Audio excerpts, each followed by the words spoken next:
In the future, drug-based therapies will offer a treatment solution to individuals with hearing loss. Sound Pharmaceuticals, Inc. is a privately held biotech company currently developing therapeutics that will enable doctors and patients with solutions to prevent and treat various forms of hearing loss. Today, I'm joined by Dr. Jonathan Keel. He is the CEO and CMO at Sound Pharmaceuticals.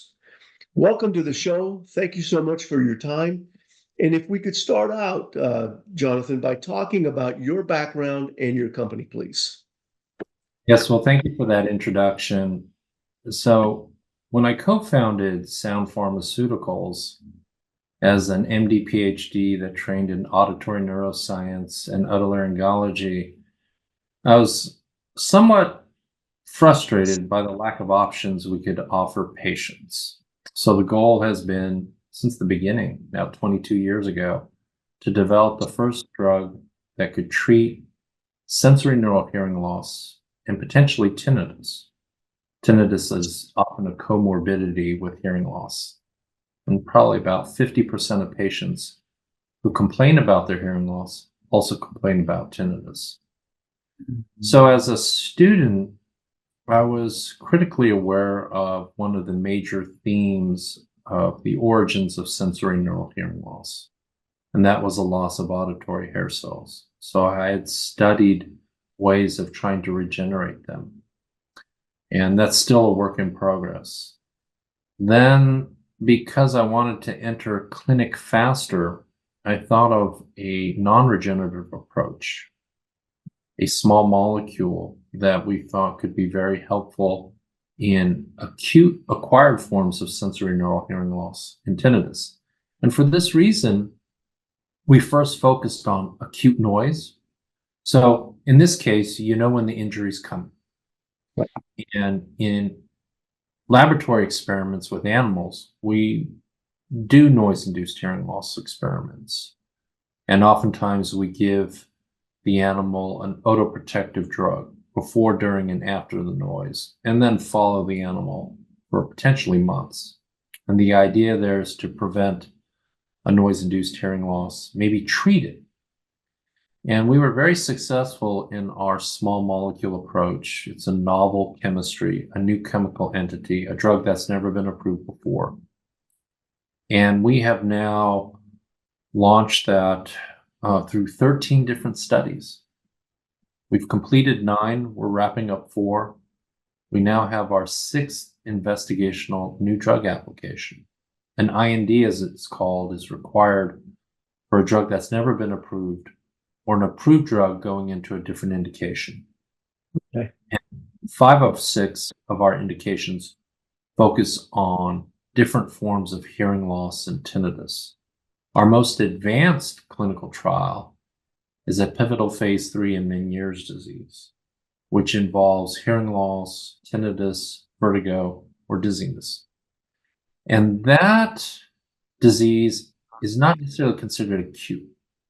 Again, noise, we know when the insult's coming.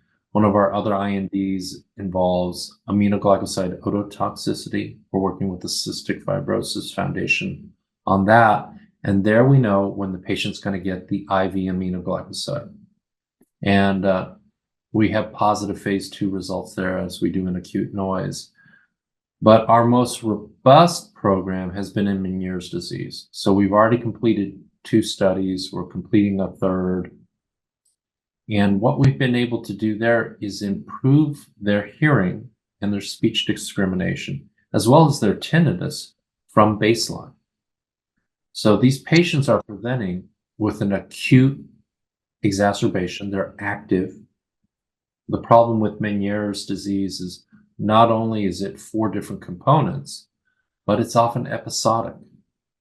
Mm-hmm. Meaning you can have good months followed by bad months, good years followed by bad years. And so we've enrolled a wide range of patients, some as young as early 30s to mid 70s. And I'm amazed how well our drug has done to improve low frequency hearing loss, speech discrimination and tinnitus in this study population that averages about 55 years. So we studied young adults exposed to acute noise. That resulted in an 11-page primary research publication in the Lancet. So dare I call it groundbreaking, but it was groundbreaking for several reasons. That involved a very short duration of treatment because their exposure to loud sounds was very short. So essentially, ebselen given before, during, and after prevented the noise-induced temporary loss of hearing. So again, these study participants had good hearing to start off with. With our ototoxicity work in the Cystic Fibrosis Foundation population, these patients, although relatively young, about 30 years of age, already have the hearing of a 50-year-old. And that's because they've received so many ototoxic medications in their lifetime. And then the Meniere's pop is 55, 75, and they're on a lot of different medications. So the great thing about our drug is it can be given orally. It appears to be very well tolerated or safe. And we haven't identified any dose-limiting drug-drug interactions to date. Across all our different studies, we've enrolled over 850 people. And by the end of next year, it'll be over 1,200. So right now we're finishing the pivotal phase 3 Meniere study. We're opening an expanded access program to further test that for 6 and 12-month durations. We are collaborating with a Cochlear implant company now to test our drug given before, during, and after a cochlear implant. And this is to preserve residual hearing. There are many adult candidates. They qualify for cochlear implant because of their poor high frequency and mid frequency hearing, their poor speech discrimination, but they still have aidable low frequency hearing. One of the consequences of cochlear implantation, and this is described to the patient, is you may lose that residual hearing.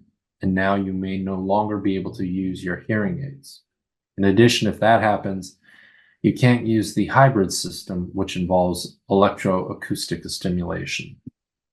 So this is an issue. Many patients do not want to lose whatever aidable low frequency hearing that they have that's critical for music appreciation and some speech sounds. So we're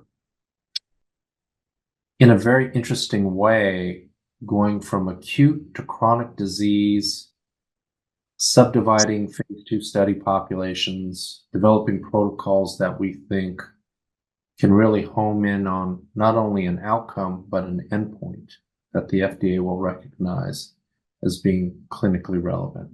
So to date, no one has received FDA approval for a drug to treat sensorineural hearing loss or tinnitus. We manage people with these diseases, mostly with hearing aids. And then if you become deaf, cochlear implants. On the tinnitus side, we try masking, or we tell the patient to try masking. It's unclear whether we know enough about tinnitus for a drug to be effective. And that's what's so surprising about our effects in Meniere's disease.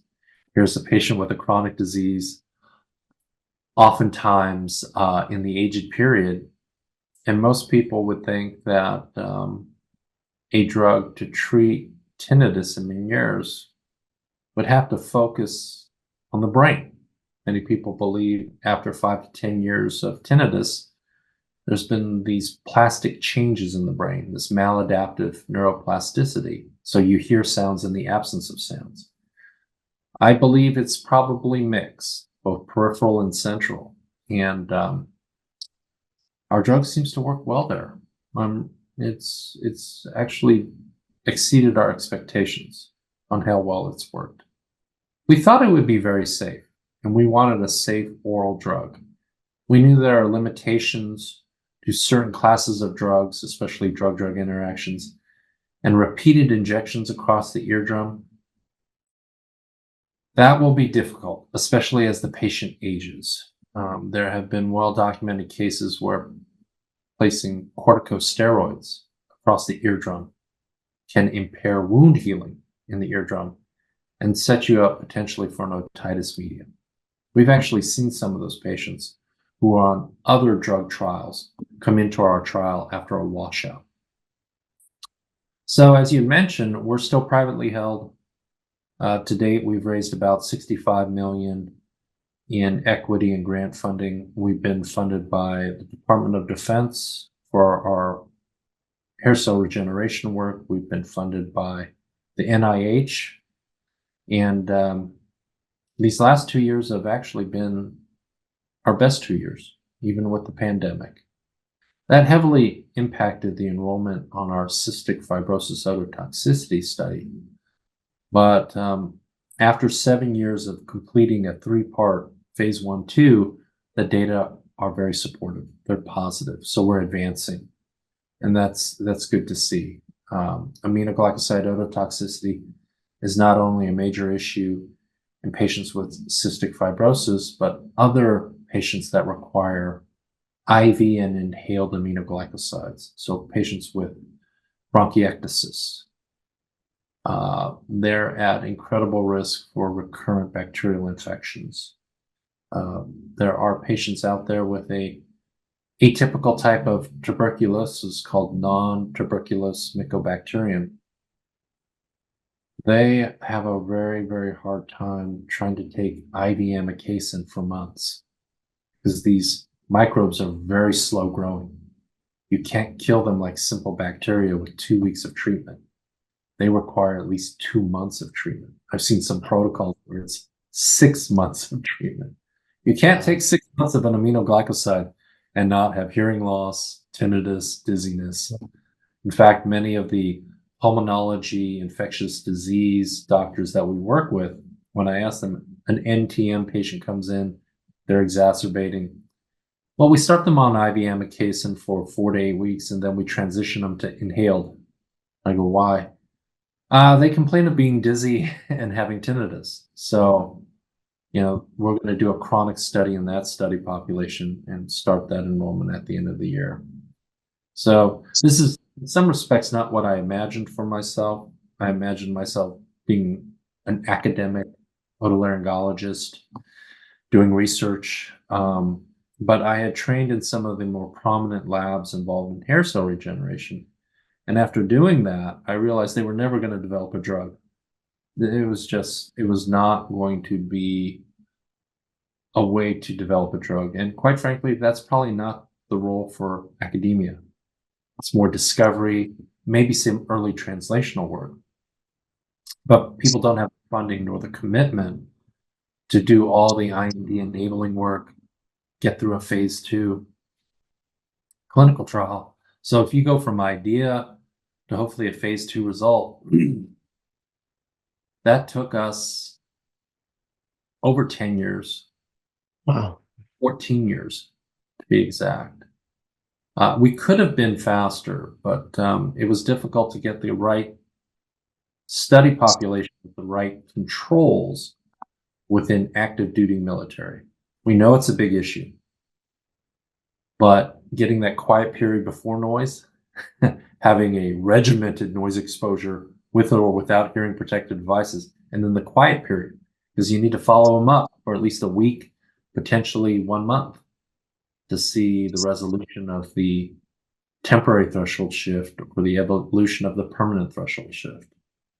So there are a lot of difficulties dealing with patients with hearing loss and tinnitus. Not just the measurements, but how will you define baseline?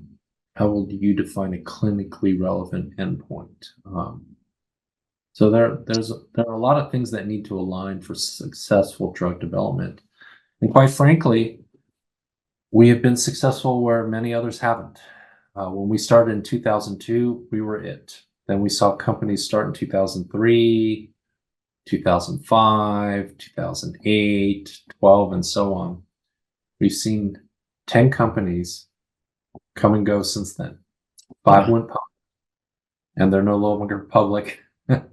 Only 1 was acquired, and I think has successfully translated a gene therapy to a phase 1/2.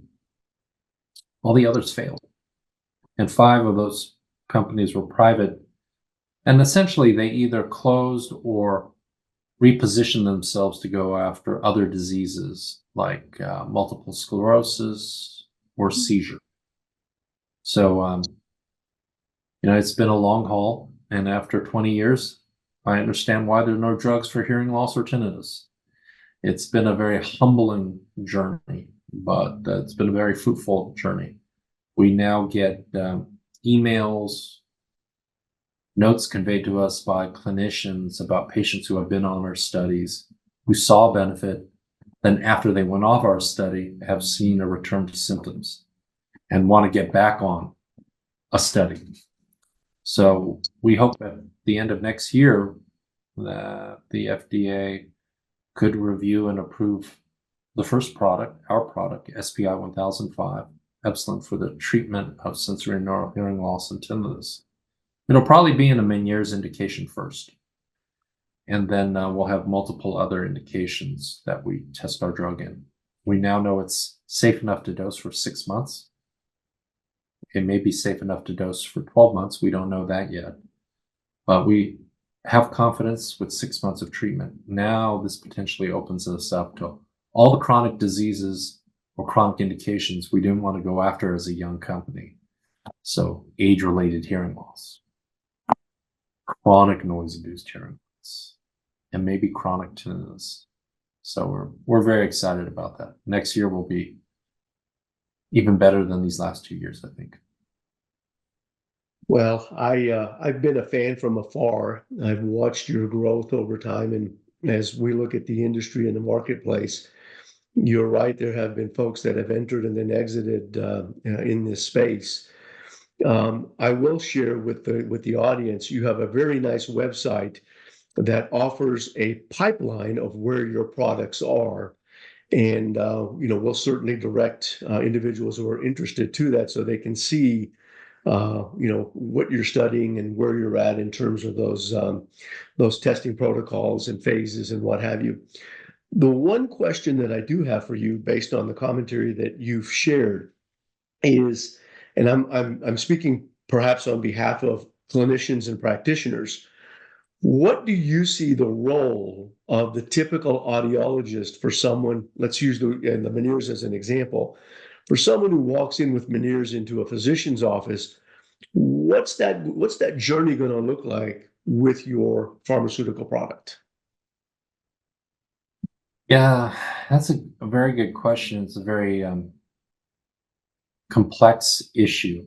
So when patients are ruled in for Meniere's, it's typically by an otolaryngologist.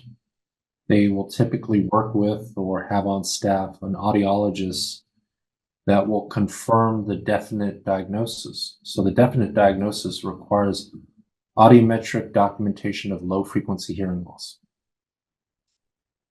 So an audiologist is critical there. And if the vertigo is severe enough, they may consider more ablative therapies. So everyone is typically put on a low-salt diet, thiazide diuretic. Some patients get beta-histine from Asia or Europe. They'll try an oral course of steroids.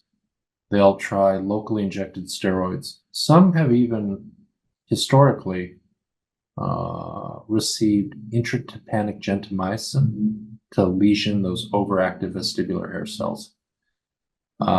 We don't know why the vertigo within 2 to 5 years seems to burn out or be less severe or lengthy in duration.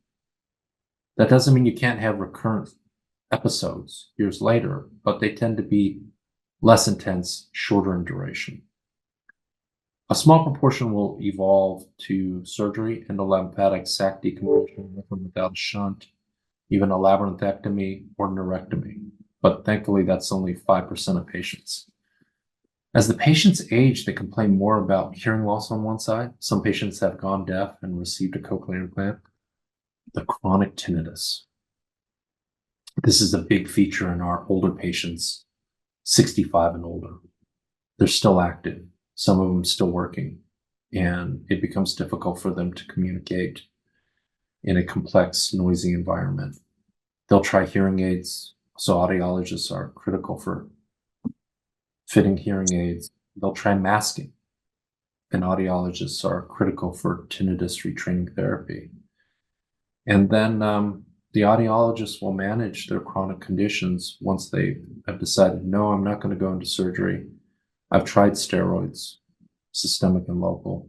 While they do see an ENT hoping for something new, there really hasn't been much to offer them other than let's try and medically manage you for at least the first 6 months. See if severe vertigo is such an issue that we consider a surgery. So we've seen all these types of patients on their journey, if you will. And what we hope to offer is the first medical solution or treatment, to become almost the standard of care with low salt diet, thiazide diuretic. And the American Academy of Otolaryngology did a meta-analysis and published in 2020 as part of their updated guidelines for clinical practice of Meniere's disease. And the medical management, the data were rather weak. They aren't FDA approved. Even intratympanic dexamethasone is not FDA approved. ENTs do it. They think it could relieve the episodic vertigo, but we had a lot of patients where they were becoming steroid refractory. Mm-hmm.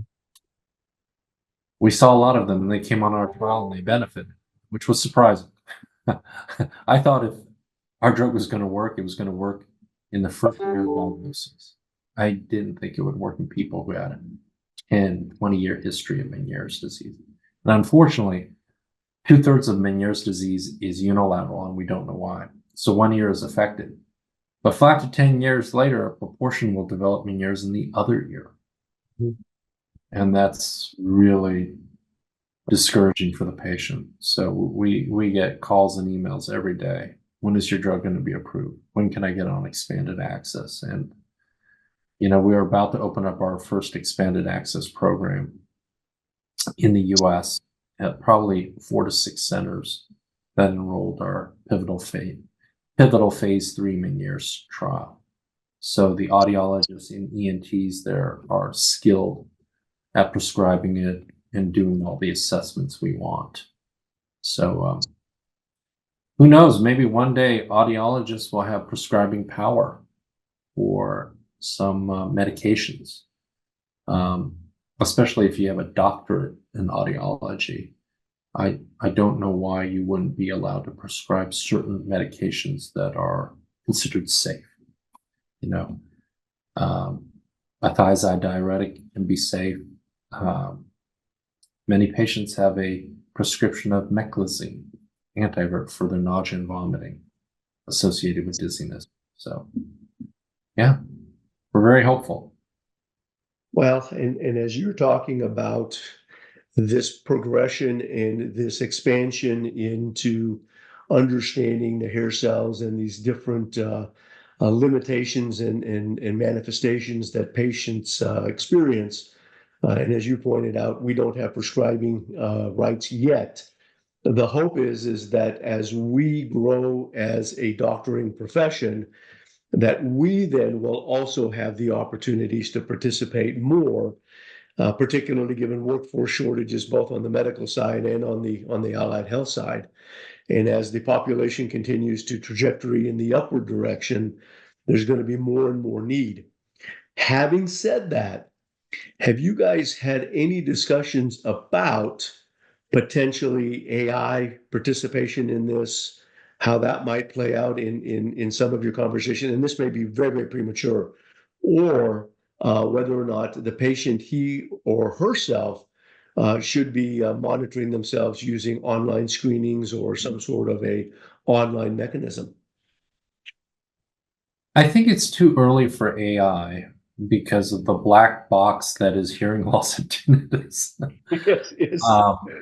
I do think some of the online and app features that I've seen have certainly gotten better at screening for hearing loss. There is a company called Shoebox that is developing a tablet-based audiometer, but it's really for screening, not for diagnostics, at least not yet. But as the components of personal computing, phones become better and more reliable, I could see people doing a lot of self-diagnostics. And I do know people who have done this for the last 5 years, especially with PSAPs and now, quote unquote, over-the-counter hearing aids after the FDA rule was codified in 2022. So there are people, I think, who can benefit from that. Whether that really gives them the type of hearing they want in a complex noisy environment, this is still a limitation of external devices. And we see this all the time. My youngest son is actually hearing impaired. So at the age of 5, he was fully diagnosed with bilateral, mild to moderate sensorineural hearing loss. So if you didn't know any better, you'd say he has the audiogram of a 50-year-old. So he's had hearing aids and speech oral for the last 8 years. And thankfully, his hearing loss is stable. So at 4, 6, and 8 kilohertz, he's between 40 to 55 decibels of hearing loss bilateral, and it's symmetric. And his words and quiet test scores are, 100%. But when they're noisy environments, background noise, he struggles. If he's trying to say something to me from the back of the car and hear what I'm saying, in the front of the car, he has to ask me to repeat it. Because we kind of forget how much we rely on facial cues.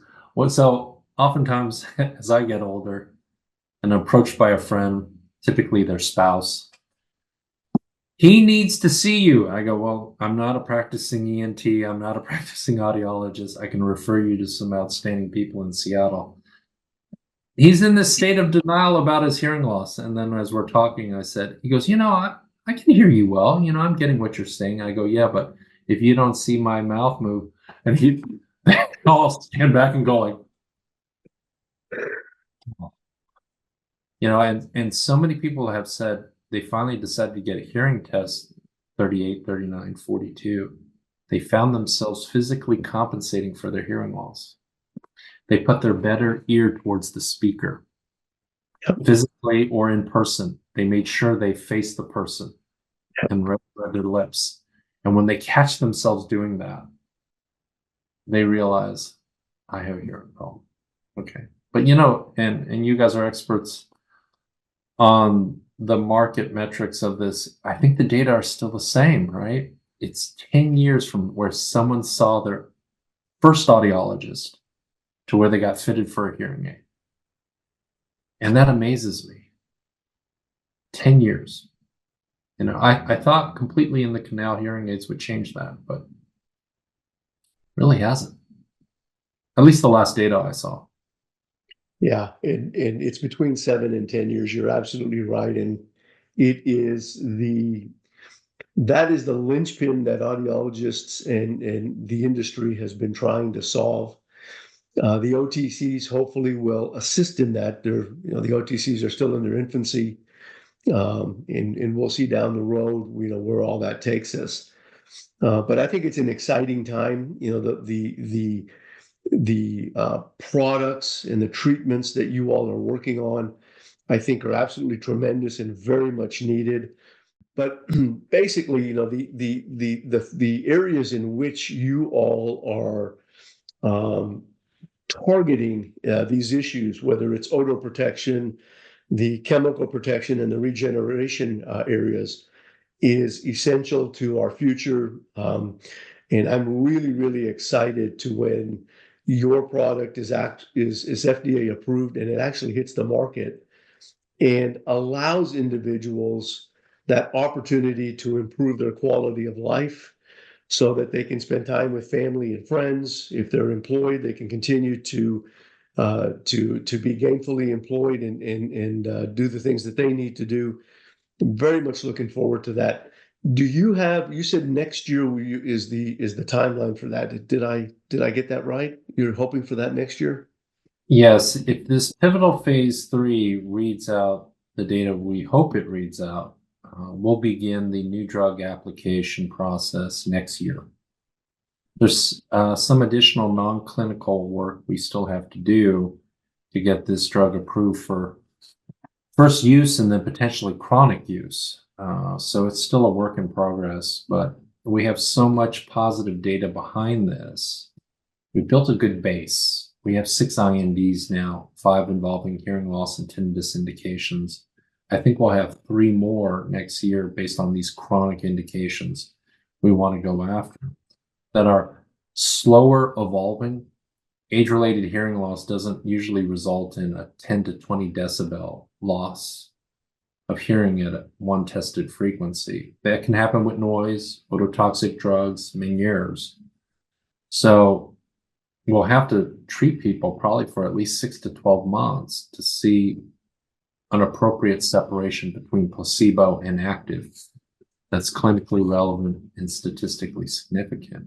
But given the robust response we've had from patients who completed the study, been off study for a month or two, and now are sending us emails saying, my symptoms have returned. One of the things that as clinicians we have monitored and talked about is just the fatigue associated with straining to hear. Mm-hmm. And that has been documented in single-sided deafness now. That has been documented in pediatric children. Is your child exhausted when they come back from a day of school? We've talked with some patients and they have decent hearing on one side, poor hearing on the other. But when they go to a scientific conference, a lot of noise, a lot of voices, they're exhausted, they say, after 6 hours, straining to hear. So fatigue has become a very interesting quality of life issue that we didn't think about 10 years ago. Yeah. So any last words, thoughts that you want to share with the audience? Well, it's taken 20 years to get to this point. But I think we're within 2 years of getting the first drug for hearing loss and tinnitus approved. And that will be a paradigm shift in our field. Hopefully, it will be the first of many. We have many ideas. As I explained to the pharmaceutical industry, when I asked other CEOs of bigger companies what they think the top 20 chronic diseases are, we rarely hear hearing loss, tinnitus, and dizziness. And they're shocked when I tell them, well, sensorineural hearing loss is no worse than 3 to 5. Tinnitus, probably 9 to 12. Dizziness is now getting recognized. That's probably somewhere between 15 to 18. So those are 3 diseases of the inner ear that impact tens of millions of Americans, which we don't have a single therapeutic drug. So hopefully we'll change that. So thank your audience. I get a lot of complimentary emails, LinkedIn messages. People are happy that we're working on this. And hopefully in 2 years, we can have a different conversation. Maybe even in 1 year as we start the process, and then in 2 years, complete the process. Well, we look forward to your successes. We look forward to recommunicating with you down the road. And once this FDA approval comes through, and as you pointed out, it's a paradigm shift. And the profession, at least in audiology, and I'm sure in otolaryngology as well, needs this as it continues to better serve those individuals who have hearing loss that continues to trend upwards and affect millions and millions of individuals. That's good. Well, thank you again for this time and attention. Thank you for reaching out. And it's a pleasure to meet you, Amit. That's my pleasure too. Thank you. Hang on.